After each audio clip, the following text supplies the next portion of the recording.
ಸ್ಥಾನವನ್ನು ಕೊಟ್ಟು ಅವಕಾಶವನ್ನು ಕೊಟ್ಟು ಅತಿಥಿ ಸ್ಥಾನವನ್ನು ಕೊಟ್ಟಿದ್ದಕ್ಕಾಗಿ ಎಲ್ಲ ನೆಚ್ಚಿನ ಗುರುಗಳಿಗೂ ಕೂಡ ತುಂಬ ಹೃದಯದ ಅಭಿನಂದನೆಗಳು.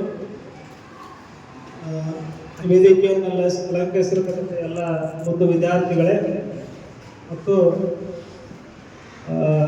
ಈ ಕಾಲೇಜಿನ ಕಾಮರ್ಸ್ ವಿಭಾಗದ ಸತೀಶ್ ಗುರುಗಳೇ ಮತ್ತು ಯರವಾಳ ಗುರುಗಳೇ ಮತ್ತು ಕಂಪ್ಯೂಟರ್ ಗುರುಗಳೇ, ನಮಗೆಲ್ಲರಿಗೂ ಕೂಡ ಈ ಜವಾಹರ್ ನೆಹರೂರವರ ಅಥವಾ ಮಕ್ಕಳ ದಿನಾಚರಣೆ ಅಂದ್ರೆ ತಮ್ಮ ತನುವನ್ನು ಬಿಟ್ಟು ಅವರು ಏನನ್ನ ಪ್ರೀತಿಸುವುದು ಅಥವಾ ಏನನ್ನ ವ್ಯಕ್ತಪಡಿಸುವುದು ಅಂತಂದ್ರೆ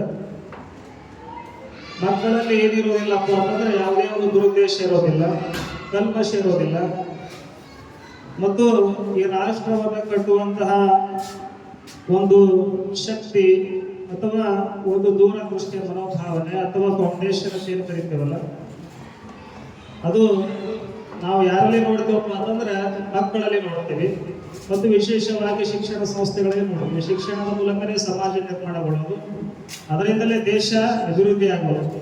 ಹಾಗಾಗಿ ಆ ದೇಶ ಅಭಿವೃದ್ಧಿ ಆಗಬೇಕಾದ್ರೆ ಮಕ್ಕಳೇ ಪ್ರಮುಖ ಕಾರಣ ಅಂತಕ್ಕಂಥದ್ದು.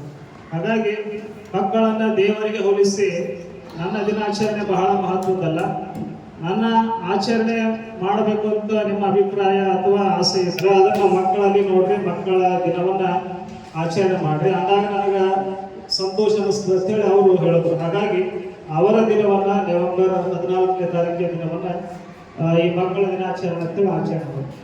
ಹಾಗಾಗಿ ಇಂದಿನ ಯುವಕರ ನಾಳಿನ ನಾಗರಿಕರು ಅಂತಕ್ಕಂಥ ಒಂದು ಹಿನ್ನೆಲೆಯಲ್ಲಿ ಆ ಒಂದು ದೂರದೃಷ್ಟಿಯ ಮನೋಭಾವನೆಯನ್ನು ಇಟ್ಟುಕೊಂಡು ನಾವೇನ್ ಮಾಡಬೇಕಪ್ಪ ಅಂತಂದ್ರೆ ಸರಿಯಾಗಿ ಶಿಕ್ಷಣವನ್ನು ಪಡಿಬೇಕು, ನೈತಿಕ ಮೌಲ್ಯಗಳನ್ನು ಬೆಳೆಸ್ಕೊಳ್ಬೇಕು. ಶಿಕ್ಷಣ ಪಡೆಯೋದಷ್ಟೇ ಮಹತ್ವದಲ್ಲ, ಶಿಕ್ಷಣ ಯಾವ ರೀತಿ ಬೇಕಾದ್ರೂ ನಾವು ಪಡಿಬಹುದು. ಹೌದಾ?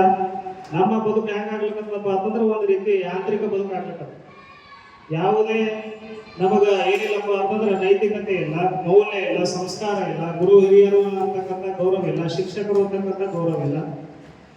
ಹಾಗಾಗಿ ಅದೆಲ್ಲ ಹೊರಡ್ಬಿಟ್ಟರು.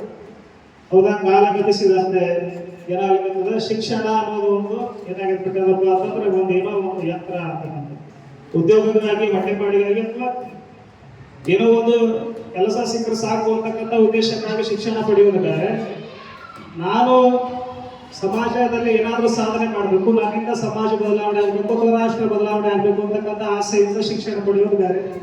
ಹಾಗಾಗಿ ಆ ಒಂದು ದೃಷ್ಟಿಕೋನ ಬೆಳಿಬೇಕು ಅಂತಕ್ಕಂಥ ಹಿನ್ನೆಲೆಯಲ್ಲಿ ನಾವು ಶಿಕ್ಷಣ ಪಡಿಬೇಕು. ಹೌದಿಲ್ಲ? ನಮ್ಮ ತಂದೆ ತಾಯಿಗಳು ಅಥವಾ ಅವರೆಲ್ಲ ಏನು ಆಸೆ ಇಟ್ಟಿರ್ತಾರಪ್ಪ ಅಂತಂದ್ರೆ ನಮ್ಮ ಮಗಳು ಬೆಳಿಗ್ಗೆ ದೊಡ್ಡವರಾಗ್ಲಿ, ಆದ್ರೆ ಏನಾದ್ರೂ ಆಗ್ಲಿ, ಆದ್ರೆ ಒಳ್ಳೆ ಮಾನವರಾಗ್ಲಿ, ಪ್ರಜೆಗಳಾಗ್ಲಿ ಅಂತ ಅವ್ರ ಆಸೆ. ಇವೇನಾದ್ರೂ ಆಗ್ಲಿ, ಸರ್ಕಾರಿ ನೌಕರಿ ಹಿಡಿಬೇಕಂತ ಏನೋ ಆಸೆ ಏನಿಲ್ಲ. ನೀವು ಅದಕ್ಕಿಂತಲೂ ದೊಡ್ಡ ಬಿಸ್ನೆಸ್ ಮಾಡಬಹುದು ಅಥವಾ ಜಮೀನಿನಲ್ಲಿ ನೀವು ದೊಡ್ಡ ರೈತರಾಗಬಹುದು. ಹೌದಿಲ್ಲ? ಸಾಕಷ್ಟು ದಾರಿಗಳು. ಹಾಗಾಗಿ ಏನೇ ಆಗಲಿ ಆ ಒಟ್ಟು ಸರಿಯಾಗಿ